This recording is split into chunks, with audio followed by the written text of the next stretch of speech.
ঝাড়গ্রামে জামবেড়িয়া প্রাথমিক বিদ্যালয় এবং অঙ্গনওয়াড়ি কেন্দ্রে পানীয় জলের সংকট দেখা দিয়েছে।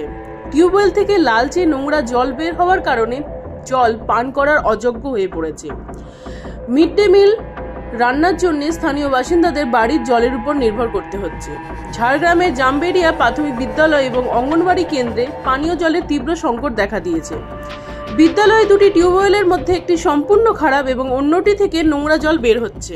বিদ্যালয়ের শিক্ষক এবং শিক্ষাকর্মীরা জানিয়েছেন, টিউবওয়েল থেকে যে জল বের হচ্ছে তা এতটাই নোংরা যে পান করা বা রান্না করার কাজে ব্যবহার করা যাচ্ছে না। সমস্যা আমাদের এখানে চলছে প্রথম থেকে।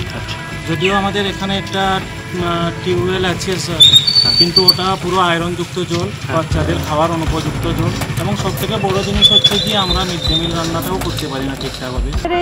এই জলে তো রান্না হয়নি, আমরা পাশের বাড়ি থেকে জল নিয়ে এসে রান্না করি, এটা জাস্ট ধোয়াধুয়ি হয়। এমনকি মিড ডে মিল রান্নার জন্য স্থানীয় বাসিন্দাদের বাড়ির জলের উপর নির্ভর করতে হচ্ছে। বর্তমানে বিদ্যালয়ে দুটি বোরিং করা হলেও তাতে মোটর বা পাইপ লাগানো হয়নি, যার ফলে জল তোলা যাচ্ছে না। এই পরিস্থিতিতে ছাত্রছাত্রীরা বাধ্য হয়ে প্রতিদিন নিজের বোতলে করে জল বয়ে আনছে। স্থানীয় বাসিন্দারা জানিয়েছেন, এই সমস্যার সমাধানের জন্য তারা বিডিও অফিসে যোগাযোগ করেছেন, কিন্তু এখনো পর্যন্ত কোনো ব্যবস্থা নেওয়া হয়নি।